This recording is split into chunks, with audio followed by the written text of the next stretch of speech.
បច្ចុប្បន្ននេះយើងឃើញថានៅប្រទេសកម្ពុជាយើងព័ត៌មាននៅស្រុកខ្មែរចាអ្នកសារព័ត៌មានក៏ដូចជាប៉ុស្តិ៍ទូរទស្សន៍ផ្សេងៗគឺគេផ្សាយហើយគេថាសង្គ្រាមស្ងាត់ហើយសង្គ្រាមបញ្ឈប់ហើយបន្ទាប់ពីការគ្រប់នៅបាត់ឈប់បាញ់ក៏ដូចជាការជួបប្រជុំលើកមុនអញ្ចឹងណាចាព័ត៌មានស្ងាត់អស់ហើយប៉ុន្តែចាក់ស្ដែងពុកម៉ែបងប្អូនទាំងអស់គ្នាទៅមើលនៅតាមជីដែរនោះថាតើតបស៊ីមីធ្វើអីខ្លះហើយតបខ្មែរតបចូលមករបស់ខ្មែរវិរៈកងតបរបស់ខ្មែរដែលគាត់នៅតាមជីដែរហ្នឹងគាត់បានដកដង្ហើមស្រួលហើយនៅគេឈប់ឆ្លៀនពៀនគេឈប់ធ្វើបាបគាត់គេឈប់រុករៀនគាត់ហើយនៅចាហើយឥឡូវនេះបញ្ហាខ្ញុំតាមដានតាមបណ្ដាញសង្គមមិនថាបណ្ដាញសង្គម Facebook ក៏ដូចជា TikTok ទេគឺស្ងាត់អស់ហើយការផ្ដល់ជំនួយគឺខ្ញុំអត់ដឹងទេថាតើការស្ងាត់ហ្នឹងគេផ្ដល់ទៅជាស្ងប់ស្ងាត់ឬមួយក៏ស្ងាត់តែម្ដងចាពីព្រោះអីការដែលយើងឃើញថាសារព័ត៌មាននៅស្រុកខ្មែរក៏ដូចជាតាមទូរទស្សន៍ផ្សេងៗគេលែងមានផ្សាយហើយគេថានៅស្រុកខ្មែរយើងស្ងាត់ហើយសង្គ្រាមគេលែងបាញ់គេលែងបោះគេលែងឈ្លានពានគេលែងរុករៀនតែតាមពិតចាកងទ័ពខ្មែរនៅតាមជីដែរនៅតែទទួលការបំពេញក៏ដូចជាការរុករៀនពីទ័ពថៃនៅឡើយហើយទ័ពសៀមគឺគេបានធ្វើលិនដ្ឋានជាបន្តបន្ទាប់នៅតាមតំបន់ជាច្រើនចាទាំងការសាងសង់លិនដ្ឋានទាំងការវាយរុះរើផ្ទះប្រជាពលរដ្ឋទាំងការបិទខ្ទប់ដាក់កុងតឺន័រដាក់អីផ្សេងដាក់បន្លាលួសអីផ្សេងប្រជាពលរដ្ឋខ្មែរអត់អាចចូលទៅកន្លែងហ្នឹងជាដើមសួរថាតើនឹងវាស្ងាត់ហើយមែនទេសង្គ្រាមនឹងបានបញ្ចប់ហើយមែនទេ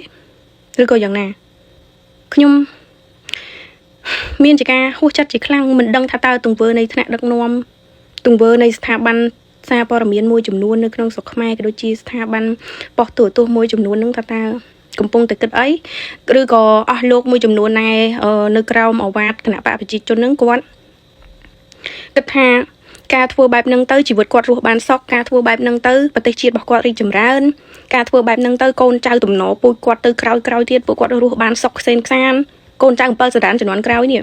គាត់អត់គិតទេថាពេលគាត់ស្លាប់ទៅគាត់រស់បានមកត្រឹមអាយុគាត់ស្លាប់ទៅនេះកូនចៅជំនាន់ក្រោយរបស់គាត់ក្រោយទៀតចាបន្ទាប់ពីគាត់នេះកូនគាត់ចៅរបស់គាត់ចៅទួតរបស់គាត់ចៅរបស់ចៅគាត់ទៀតតើរស់នៅបានសុខខ្សែនខ្សានបែបណា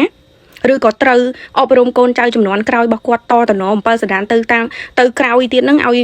ពួកគាត់ធ្វើអត្តចរិតឬប្រើគំនិតដូចគាត់អ្នកណាងាប់ទៅធ្វើទង្វើថោកទាបលះបង់ប្រទេសជាតិខ្លួនឯងលះបង់ឆន្ទៈរបស់ខ្លួនឯងក្នុងនាមជាអ្នកចេះដឹងជាអ្នកធំជាអ្នកមានយសមានស័ក្តិនៅក្នុងជួររដ្ឋាភិបាលដើម្បីឲ្យខ្លួនឯងរស់បានមកពេលឲ្យសុខតែខ្លួនឯងហ្នឹងឬក៏យ៉ាងណា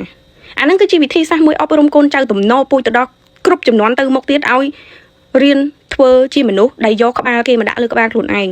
ចាខ្ចីដង្ហើមគេដកគេឲ្យឯងដកគេអត់ឲ្យឯងដកឯងងាប់បរៀនកូនចៅខ្លួនឯងឲ្យធ្វើបែបហ្នឹងមិនមែនបរៀនកូនចៅឲ្យខ្លួនឯងឲ្យរស់នៅដោយប្រើដង្ហើមខ្លួនឯងសមត្ថភាពខ្លួនឯងខួរក្បាលខ្លួនឯងទេចង់និយាយចឹងខ្ញុំចង់ដឹងពីអារម្មណ៍ពិតរបស់ពួកគាត់ថាតើពេលហ្នឹងគាត់មានអារម្មណ៍ថាមានមោទនភាពគាត់សប្បាយចិត្តនៅពេលដែលគាត់បានធ្វើទង្វើអស់ហ្នឹងបំបិតព័ត៌មានគម្រាមប្រជាពលរដ្ឋគាំទ្របុគ្គលដែលខុសគាំទ្រមនុស្សដែលបំផ្លាញប្រទេសបំផ្លាញជាតិខ្លួនឯងបំផ្លាញប្រជាជនខ្លួនឯងបំផ្លាញទាំងគ្រួសារនិងកូនចៅខ្លួនឯងចំនួនក្រោយទៀតចា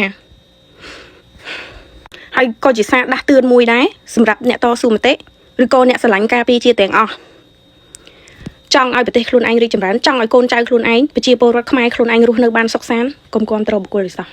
ចាបុគ្គលណាក៏ដោយខ្ញុំអត់និយាយសម្ដៅទៅលើបុគ្គលណាមិនបុគ្គលណាទេប៉ុន្តែ